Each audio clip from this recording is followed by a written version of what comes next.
Au tout début du XXe siècle, un certain Henri Durville a publié un guide assez fascinant sur la maîtrise de soi.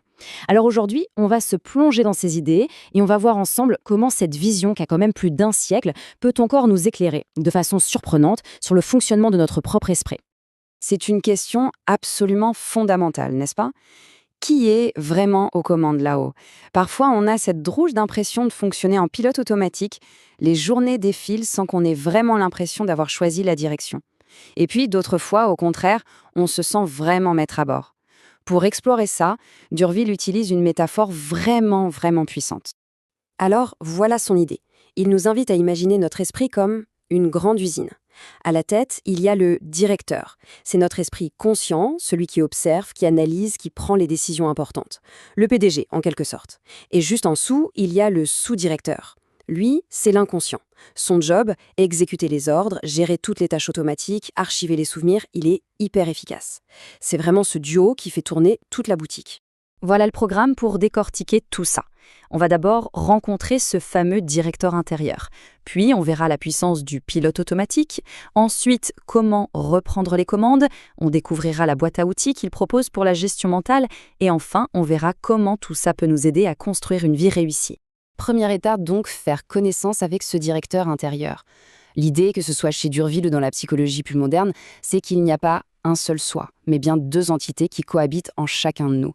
Et le but du jeu, ce n'est pas qu'ils se fassent la guerre, au contraire, c'est qu'ils collaborent. Et pour visualiser ça, l'image de l'iceberg est juste parfaite. Ce qu'on voit, la partie émergée, c'est le conscient. C'est à peine 10%, la toute petite pointe visible. Mais en dessous, caché sous la surface, il y a les 90% restants, l'inconscient. C'est là que se trouve la vraie puissance, la masse, l'inertie. Bref, tout ce qui nous pousse et nous dirige sans même qu'on s'en rende compte. Maintenant, intéressons-nous de plus près à ce fameux sous-directeur, notre pilote automatique.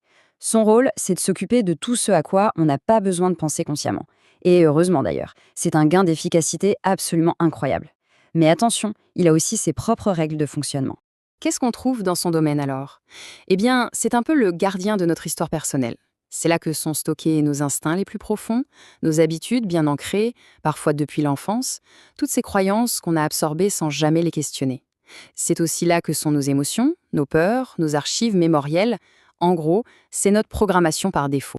Pour illustrer le risque, Durville reprend une expression très forte de Malebranche, la folle du logis. De qui parle-t-on? De l'imagination, quand elle est laissée sans contrôle. C'est une faculté qui vient en grande partie de l'inconscient, et si on la laisse faire, elle peut partir dans tous les sens. Créer des scénarios catastrophes, amplifier la moindre peur, bref, nous emmener dans des délires complètement irrationnels. Et concrètement, ça donne quoi? Eh bien, ça donne des choses qu'on connaît tous. Le trac qui paralyse juste avant de parler en public. Cette petite chanson qui tourne en boucle dans la tête jusqu'à en devenir obsédante, ou encore ces fameuses habitudes qu'on déteste mais qu'on n'arrive pas à changer. Pour Durville, tous ces exemples sont des symptômes très clairs. C'est le sous-directeur qui fait des siennes, parce qu'il n'a pas reçu de directive claire de la part du grand patron. Bon, alors, on fait quoi? La solution, et c'est ça qui est intéressant, ce n'est pas de déclarer la guerre à l'inconscient. Pas du tout. C'est plutôt de réaffirmer le rôle du directeur. En gros, il est temps qu'il reprenne sa place dans le bureau et qu'il se remette à piloter l'usine. Et voilà le point absolument central de toute la méthode. Le boulot du conscient, du directeur, ce n'est pas de faire le travail lui-même, c'est de décider. Comme un bon PDG, son rôle, c'est d'observer, d'apprendre, de juger le plus impartialement possible. Et ensuite, de donner des ordres. Des ordres clairs, fermes, sans ambiguïté, pour que le sous-directeur puisse les exécuter à la perfection. L'exemple de l'apprentissage de la dactylographie est parfait pour illustrer ça. Au début, quand on apprend à taper, c'est le directeur, l'esprit conscient qui est à la manœuvre. C'est laborieux, il doit guider chaque doigt, c'est un effort intense. Mais à force de répéter, qu'est-ce qui se passe? Le sous-directeur, l'inconscient, finit par enregistrer le mouvement. Ça devient un automatisme. Et à ce moment-là, le directeur est libéré. Il peut enfin se concentrer sur ce qui est important, le sens des mots, les idées. Et ça nous amène à la loi fondamentale de toute la méthode de Durville.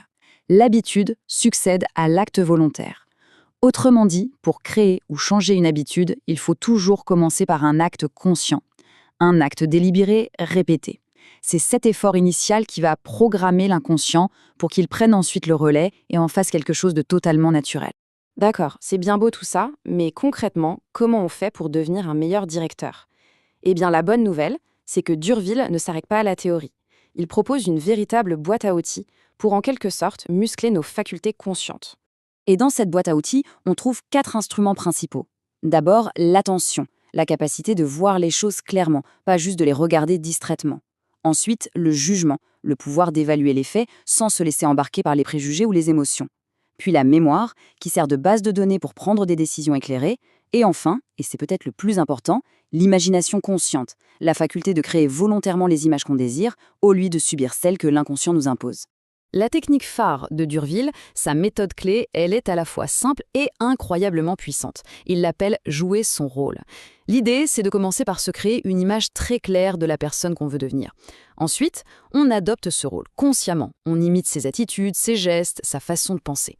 Et enfin, on vit ce rôle jour après jour jusqu'à ce que l'inconscient, notre sous-directeur, finisse par se dire « Ah, d'accord, c'est ça la nouvelle norme » et l'adopte comme le nouveau programme par défaut. Et Durville insiste vraiment sur la différence entre sa méthode, qui est active, et les méthodes passives. Répéter une phrase comme un robot, sans y mettre d'attention, sans conviction, pour lui, c'est comme essayer de parler au sous-directeur sans passer par le bureau du directeur. Le message n'est pas validé, il est tout simplement ignoré.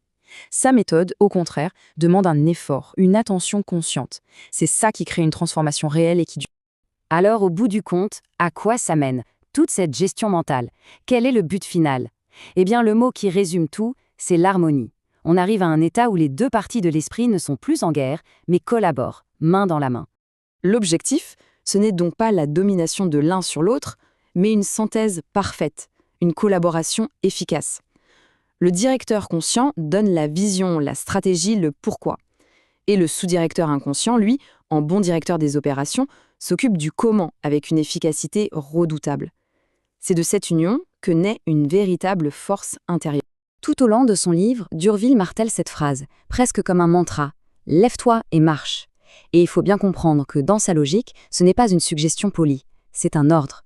C'est la voix du directeur qui parle avec autorité et conviction pour réveiller toutes les forces qui dorment en nous. Finalement, tout se ramène à cette question. Ce que nous dit Durville, c'est qu'on n'est pas condamné à subir nos vieux programmes.